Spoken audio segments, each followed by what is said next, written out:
Hey, coaches, we got a fantastic guest tonight. Ryan Eigenberger is at Kohler Lutheran Christian High School in Wisconsin. And we kind of met up on Twitter, and he was asking me questions about counter. And then we started talking, and he's averaging 7.5 yards a carry on counter. So I asked him to come on here and teach me how to run counter better. So Ryan, we're excited to have you on here, man. Tell us a little bit about your program, and then teach us up, man. Yeah, absolutely. No, thank you. I'm excited to be on. Let me. Sorry, I don't use Zoom, so I'm trying to get to. All right, I think this works. Yes, got it. How do I move this guy? Oh, it's moving. Okay, so yeah, like you said, Coach, we're a 3-team co-op. I don't know if anyone else even has that around, but we combine 3 schools essentially for our team, like you were saying. So Kohler High School, Sheboygan Christian, Sheboygan Lutheran on there. That's a little Sheboygan County. It's about an hour in between both Green Bay and Milwaukee. Our combined enrollment between the 3 schools is about 486. And then I just have on there, we'll be going through some clips, talking about some things. We've had 2 seniors the last 2 years. So we've had a lot of young guys. We're working on building up those numbers, but it's been hard to get high, consistent numbers with those seniors. As far as our offense goes, last year was my first year as head coach, taking over the offense. Here are kind of the numbers that we averaged. We were 3-6. We were 0-9 the year before that. The program was 0-9 the year before that. And again, we only had 1 senior, played a bunch of sophomores and freshmen, but we got a lot of good experience under our belts. And then this past season in 2020, we got in 8 games, which we were very fortunate to do that. And you can see we definitely improved on a lot of areas. We got a lot of really nice players that bought into the system that we do, and they've really run away with that. So the thing, when we were talking about the counter Trey, the guard tackle pull stuff, what I asked you too is about the way you were talking about protecting it and if we can motion with it. That kind of plays into what I wanted to talk about as far as the way we run it. And I consider, our offense a little bit more of a toolbox instead of the playbook. The concepts, formations, motions, tags, those are all tools really. And, it takes more than one tool really to fix a problem. It takes more than one tool to figure out how to score on the defense. So, we think about it as how can you use the tools, whether it's a concept, the formation, throwing some motions in there, different tags, to really solve that problem. And that's kind of what I'll be talking about as we look into some of this stuff a little bit more as well. I think this is a great way to teach it. I know this isn't revolutionary. A lot of people do this stuff. We're teaching the concepts, the idea of you're trying to teach them how to play football as opposed to just really learning plays and memorizing plays. So it's not revolutionary by any means, but I think sometimes the way that we talk about combining these concepts with all those other tools catches on with our players pretty well, and it keeps it pretty simple for them. So the counter Trey. By the way, I'm not smart enough to think of a really good metaphor for this, for different tools and concepts and that. I'm not handy enough for that, but we got the power tool here. It's a little bit of a power look. And you can see in 2019, we actually didn't call it very much. And at the end of the season, I go through all of our breakdowns, and 5.5 yards is pretty good. So I was pretty happy with that. We wanted to increase that a little bit. And obviously we called about 40 more times. We got to about 8 per game. And we averaged about 7.5 yards per carry on that, which is a nice number. You'd think we should maybe run a little more, but I don't know, maybe we'll have to see. And to go along with that too, obviously we're a big passing team. So all my coaches and players would be pretty shocked I'm on here talking about running the ball, but we do some good things with that. So it's fun to be on here doing that. So our rules are pretty basic in what we're doing. I just have, the basic look in what you're trying to do here. Our play side tackle, we let anything head up or outside go, and we're looking to block down. And our first priority is a double team that first level. Again, when we're combining some of the tools, we're trying to usually take linebackers' eyes in other directions. So we don't necessarily have to worry about getting to that second level as fast. We just tell them priority number 1 is double teaming that first level. and then climbing if you can and getting hands on a guy. Play side guard, then double team anyone inside of play side tackle. So again, if we're lined up against a 3 technique, obviously it wouldn't look like this. We're doubling that 3 technique. We don't tell him necessarily to block down. He's going to focus on doubling, and then they're taking that up to the second level, who's ever kind of coming to them. Kind of the inside zone double team rule there. Who's ever coming to them, whatever side maybe they're jumping off and picking them up. The center is just filling for that pulling guard.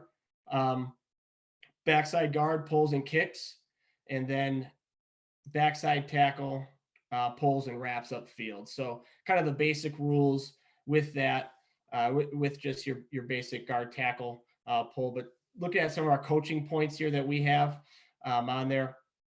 Again, so looking at the play side, you can see the 2 different double teams that you see most often against four fronts. Or really, we do see a little bit of that tight front. So that is kind of almost the 4-eye. We would double team that as well. If we can, really kind of depends on formation or what's going on in the game maybe. But something that's maybe a little bit unique is that we do always look to kick out the C gap. So what I mean by that is even if we attach a wing or a tight end, if they align inside of him and they put maybe an outside linebacker outside of that, again, I'm not sure what maybe non-spread teams do, but we're not going to worry about blocking down with the tight end. We're just going to say, you're just going to go second level. We're just going to kick out and run it up the B gap essentially. And that's been successful for us as well. Again, for the play side, their first priority is double teaming that first level, basically looking anybody between the center and that play side tackle. Priority number 2, that is to climb to the second level. And like I said, keeping that consistent with the zone blocking double team, trying to say, don't necessarily leave them. Although we'll see when we look at some film, we definitely leave them a lot. And sometimes we completely leave the priority number 1, but trying to just say, let the linebackers come to you almost, and you'll be able to pick them up, get hands on them, and they'll do the work almost for you. The center, this is an easy one. We just tell them to get in the way, no matter where it is. We're not going to sit there and pound guys. We're a small school. We play spread them out football. So the center, whether he's filling for that backside guard or whether there's a nose tackle, his goal is to get in the way, position block him almost, and we'll be successful on that. And odd front, we see some game plan things. It's kind of hard to have one set rule. I would say, I think it depends on how tough that nose is, if we need to double them, but we can make those adjustments, and we have done that before as well. And are they slanting maybe to a tight end? Then we can use that to our advantage and things like that when we see the odd front. The backside guard, he's going to pull straight down the line for us. And I like to say he's going to attack that downfield half of the defender. That's kind of the tip of the spear USA football type of stuff too, where they're talking about attacking, half the man when you're trying to block him. And we're going to tell him to basically attack that, the side that the play is running to, essentially, to try to give him a good angle on that. And we'll see, we're still not always quite strong with that. We have one guard that does this pretty well. Whether he's doing it always intentionally or not, I'm not sure, but he stays pretty true to the line. And if the defender's too far upfield, we can kind of let him go, or again, maybe just put a hands on him. But don't worry about chasing him too far if you don't have to.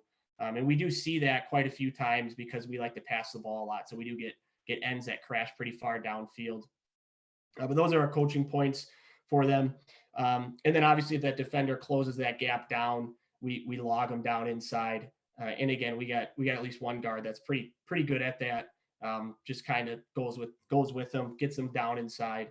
And he's kind of leading the charge on the guard tackle, the guard tackle pull. So our backside tackle, what I mean by that is the guard makes his either kick out or the log, rolls him on down, and the tackle's reading the guard, and then our tailback or our tailback or the quarterback is reading the tackle. So they kind of read each other down the line.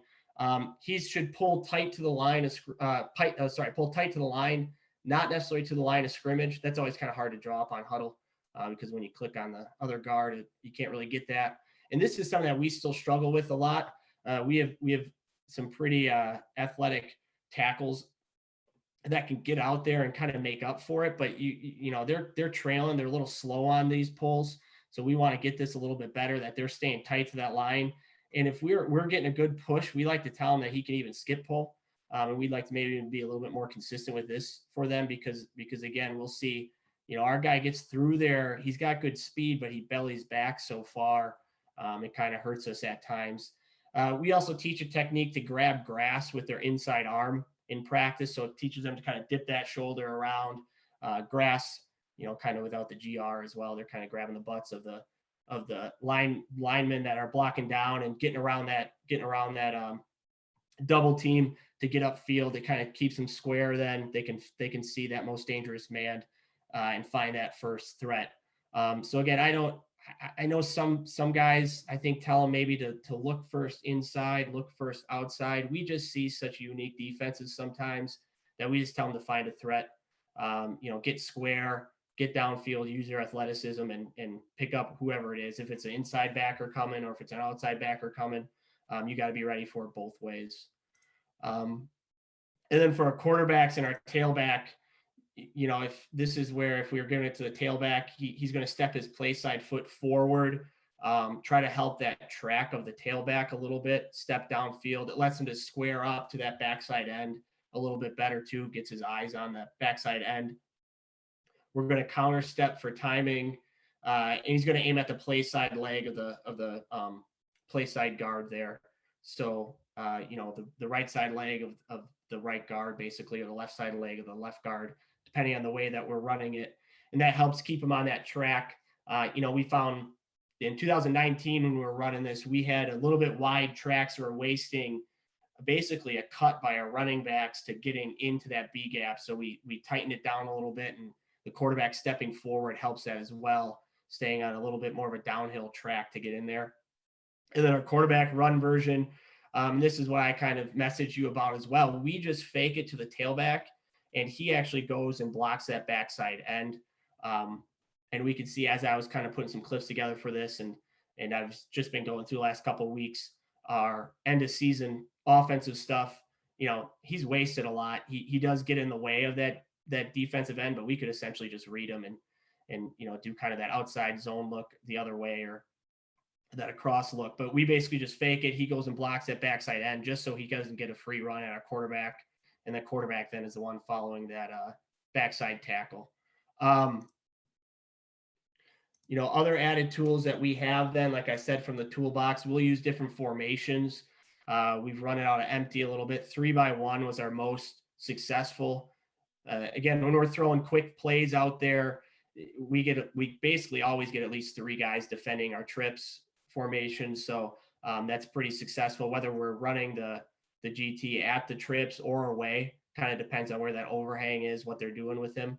I call them our formation modifiers. You know, if we got a wing, or sometimes we bump them in a little bit to a sniffer. Tight end, again, giving a different front, or getting a different look to the defense, adding some gaps in there that they got to worry about. Using some motions to take the eyes away. Using our tags.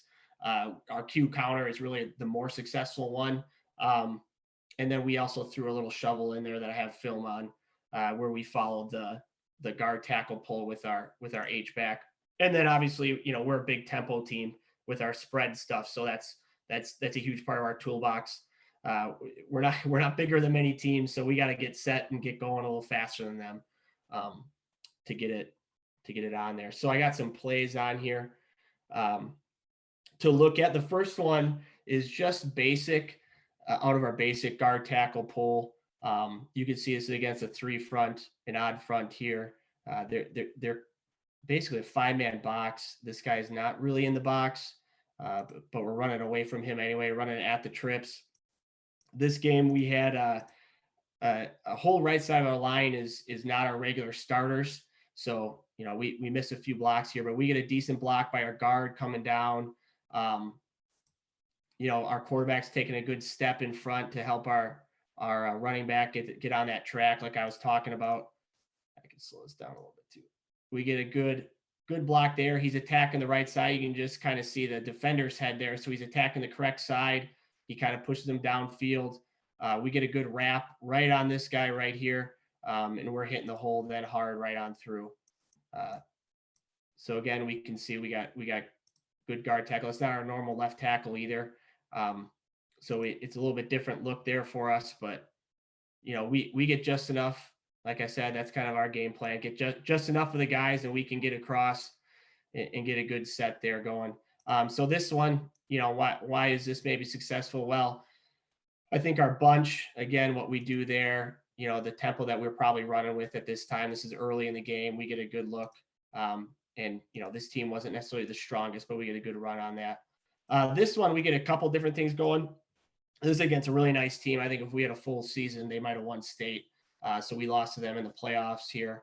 But we had some success here with the GT on them. And we line up in a two backfield, a split backfield, as we call it. We do I just call any motion that goes behind our quarterback orbit. So we do a little bit of an orbit out here.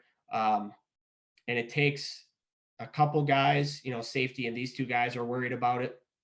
And then we just run a regular guard tackle pull up this way. And this team was so good that they have a 6-man box here, and we have 8 guys at the line of scrimmage. Usually I got another one later where they only have 5 guys in the box, and, they still were able to have a lot of success on us. They got a lot of good athletes here. So you can see we motion out this guy I'm not sure what I doubt they want him to do that. He went and started like blitzing out away from that motion. But basically we just kind of outnumber them here. They're getting so far upfield. They're a little worried about our quarterback. He was rolling out a lot on them. You can see our quarterback's got good eyes reading. We get a pretty good kick out where that guy plays that pretty well and goes to take out our puller, but we're looking to attack that half side of him. You can see where he makes that contact with him. He takes him out on the correct side, on that downfield side. And we get downfield, our wrap right there. There's our right tackle. And we have pretty good, those are the three closest defenders, and we got guys on them right there. So we're able to break a little bit of a run inside. So again, we attach on this one against a team that they had a lot of seniors, where we have a lot of juniors. They're a really good, strong team. We had to get a little bit more creative when we're running this stuff. So we throw a motion. This is an all-state receiver too.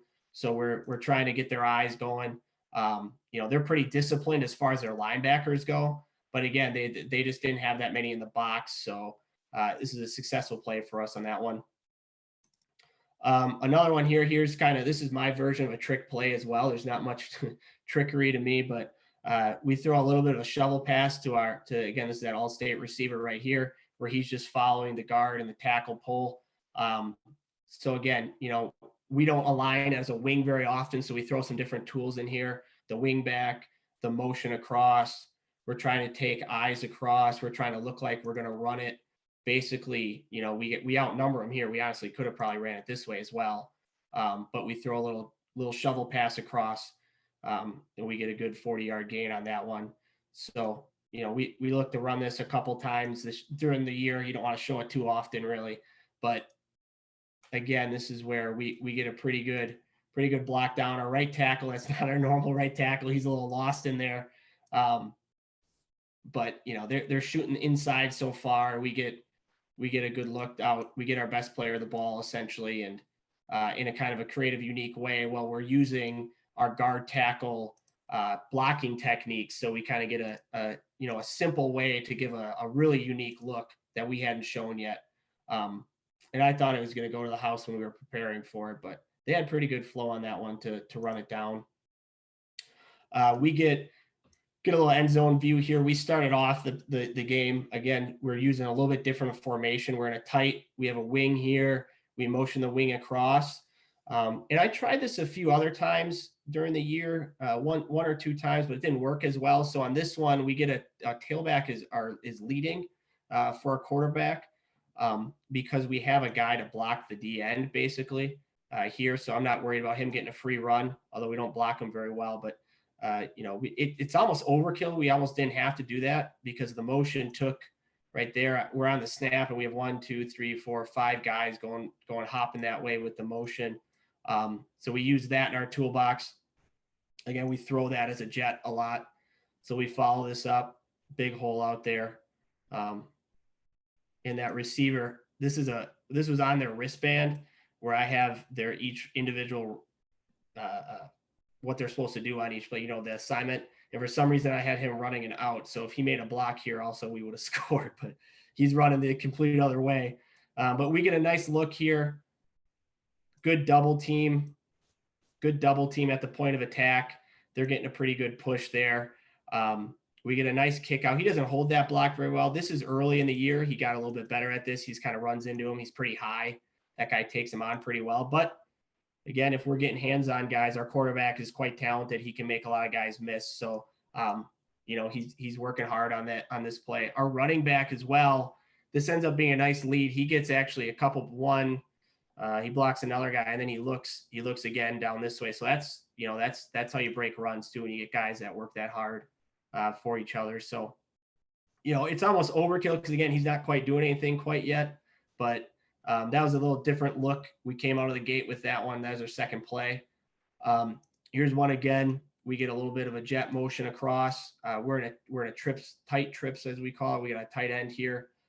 We get a jet motion across. So really, we're looking to kick out who's ever the first threat here. Our tight end should just let this guy go. He kind of gets hands on him. And this is one of the versions where our quarterback's keeping it. So we're faking it to the tailback across this way. We're pulling out this way. We get a pretty good look there. This is a good kick out, a pretty good wrap immediately on that guy. And again, there's nobody out here besides the flow that they kind of get the quarterback out there. But we blocked that pretty well at the point of attack. Our double team could be a little better. This tackle struggles a little bit. He lets him spin out. He was letting him do that a little bit early. We worked with him on, attacking a little bit different angle, a little bit better angle on that. But we get a nice kick there, using a couple different tools to our advantage on running that play. Good kick, good wrap. Here's just basic, here's just a basic one. Again, for this one, you can just see we're only in bunch, but we're in the second quarter. A team's probably seen our quarterback run quite a few times. So this defensive end just gets so far upfield. That's kind of what I look for, in between possessions. Can we kick them out? Can we run right up in between there?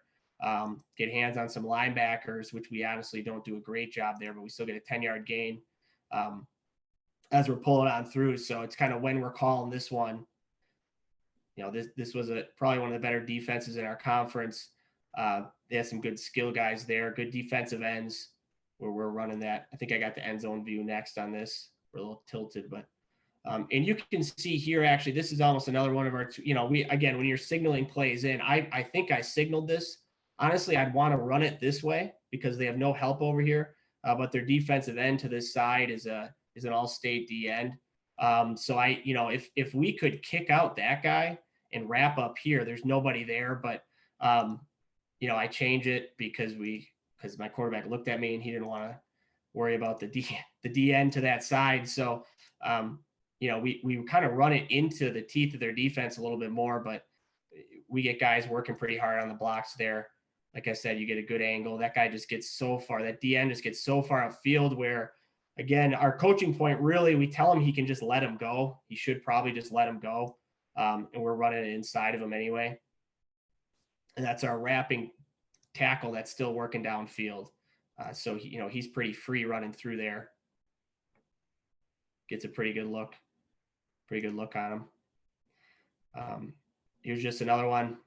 You get a good look at our fake a little bit here. And the idea is we're faking the inside zone again. That's our number one running play as far as how often we call it. So we're kind of faking the inside zone. We do get the linebackers to flow a little bit that way.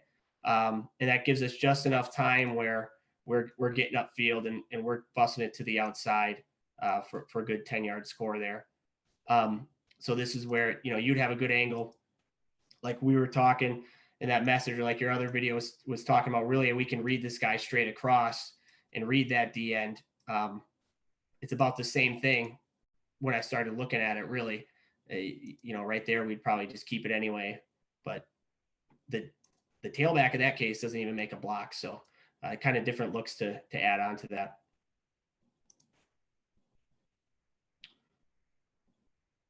Here's another one where we get, it's just a little messy on the inside, but we get just about a log down here from our guard. There's really nobody out there, so he kind of turns inside and he pins them all inside, which is a decent look. Otherwise, we kind of block that a little sloppy, but there's just no help out there, so it just doesn't matter. We get good seals on the outside. We work on blocking with our receivers a lot, and we just beat them out there. So you can see a little bit of he kind of logs inside. He's looking. There's nobody out there for him to kick out, so he does start kind of almost wrapping that, leading on through. Our tackle keeps following to the outside then, like he's supposed to do, although he never ends up finding anybody to block. But we get a decent look there at some decent blocks. Here's another one against a team that's quite good. We try to take their eyes here with a little bit of emotion.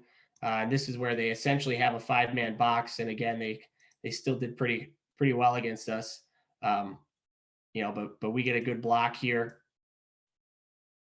They're getting upfield. This is a 3rd down play too. So I'm kind of calling it thinking they're going to get a good pass rush. So the guard there, again, he's attacking the correct downfield side.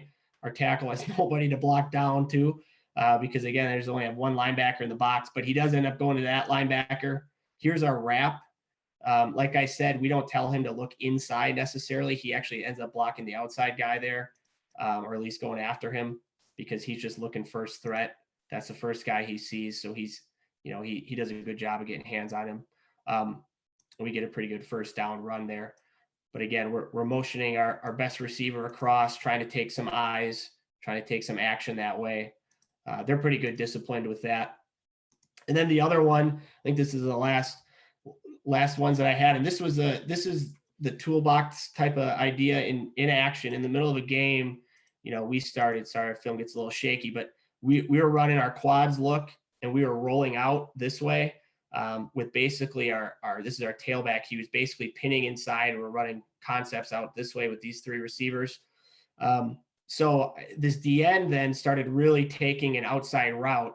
Otherwise, I wouldn't usually call our guard tackle pull, with nobody taking care of that DN. I don't want to get our quarterback hurt there. I don't want to put anything at risk, but he gets so far upfield, we don't have to worry about it. We outnumber them in the middle. And we've never ran this before. This is the first time we called it. My quarterback kind of looked at me and he's like, "Are you sure you want to run that?" So yeah, I think, it's going to be close, but we get our center again, we tell him he's just getting in the way, here. This D end is getting a little too far upfield where, he's worried about our rollout here. So then we just outnumber them in the middle. We get a kick out here. These 2 guys are free. There's nobody for them to block. So they're going to try to block some 2nd level guys. There's our wrap again. He's picking up that outside linebacker. He comes up, picks up that outside linebacker. Quarterback gets a good bust to the outside there. And we get a nice 16-yard gain. So again, we have the tools of saying we're running quads and we just also married our GT to it and got a pretty nice run to it. Then we ended up doing it again in the second half and had some success on that one. I mean, it's 3rd and 19. We only got 10 yards on it, but it still was a nice play for us. Again, that we never repped, but we get good looks at it. We're just getting in the way here. We're getting they must have communicated on this. Our guard is actually picking up that nose. Our center is going to pick up the D end. They do a pretty good job with that. We're releasing downfield. We get a good kick out again. He's attacking the correct side. He's maybe a little bit too centered, but we get a good kick out. Our wrap's getting up there. We're getting to the 2nd level. Again, they were showing us 4 and 5-man boxes basically, and still were pretty successful against us. So I think that was the last one I had. Did I start with this one? Oh no, this one. Oh no, I think I got. Yeah, this is just another one where we run it just away from. This is the example. Like I said, we're just going to go with the first guy outside of the tackle here. Even though they got some outside guys here, obviously we can't block down on that D end anyway, but they kind of take themselves out of the play here. 34, we're not worried about, we're just busting that right up inside. And we get a decent kick out there, a decent wrap. This is where you can see we need to work on our angles a little bit more. That tackle's getting a little deep here. where we want him to be a little bit tighter to the line to get upfield a little quicker. He just barely gets hands on him. And like I said, our quarterback's pretty good. So that's all we kind of ask for is say, get in the guy's way, get hands on a guy, hold a block for a couple seconds, and we're probably going to be off to the races if we can do that, especially on our Q keeps on those. And actually, that was another one too. Oh, I can't go back to that one. Where I think I saw that, our tailback ends up doing really nothing there, even though he's supposed to kind of be blocking that DN, but the DN pulls off it. So if we're just reading that, we could probably have success on that as well, in what we're doing on those runs. So that was the other thing I had then to end. The last thing I had is when I'm thinking about future tools to add. I couldn't remember what you exactly could, but almost that outside zone read type of look.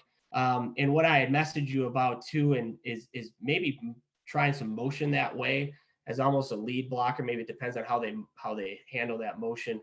But I would say that's maybe like a almost a Kyle Shanahan-esque thing where he kind of motions out and tries to, the edge is outside of the edge. He tries to set some other edges on defenses. That's only my very amateur analysis of the 49ers, but I think that's, he really tries to steal the edge a lot there. And I think I'd like to maybe look at that for our guys. Adding some play action. We didn't do that at all this year. I was a little worried in the state of Wisconsin, and it's happened in our first game of getting guys downfield, although on play action, they won't be. That'd be RPO would be the next one too I have on there. But, adding some play action, you see Lincoln Riley do that all the time with Oklahoma. He did that all in their bowl game. Play action, sucks guys down, as we're running it well. RPOs, like I said, I was a little worried about getting downfield, but I think we'll need to try that for sure. I've never done a guard tight end pull or a wing pull with that. I try to keep it a little simple, try not to switch up too much there. And I just have to do a little bit more research on some of the benefits to that maybe. Because my brain doesn't quite get it as much, I guess. But I know those are some ways that people protect that a little bit, and that could help with keeps as well. I know obviously that you have another blocker out there. And then I had, if anyone wanted to connect with me, my Twitter, my email, I love talking ball. I appreciate being on here to talk about it a little bit. Like I said, I'm a little bit more of the passing guy, but we've had pretty good success with some of our runs in here and getting creative with them. So, I love talking about this stuff. So it's a lot of fun. Well, you did a great job, man. Your quarterback's a stud too, isn't he? Yeah. He's quite good. He's a hard worker where, he goes to camps and everything. He's hoping to, obviously COVID kind of affected that a little bit, but he's hoping to get some looks here. And he's a great guy. We love having him around. He's a great leader. How, what size is he? He's a little short. He's about 5'11", maybe about 170. But he's been putting out a lot of muscle to him. The great thing about him is he's willing to do some other things too. He had a pretty nice year at defensive back for us too. So he's willing to do a lot of different things for us. Yeah, no, he looks like an athlete. He's a good one to have. Now you said inside zone's actually your number one run. Yep. As far as we call it, it's not as successful as I'd like, but we call that the most. That, or if I looked at the numbers of that and our RPO game, because that was exclusively our RPO this year was with our inside zone. That's probably about 10% of our offense to maybe 15 in there. I guess with RPO it'd be more in the 20s. And what were you just doing? The inside receiver replacing the inside backer for inside zone on RPO off the zone. Oh yeah, we do level ones, level twos mostly. So we do a combination there. Of either we'll lock it and do a level two, and then we're reading the last man in the box is kind of the way we do it. So we're doing usually like a snag behind him or a slant behind him. We haven't gotten into the glance yet. Again, we got called on an eligible man downfield the first game.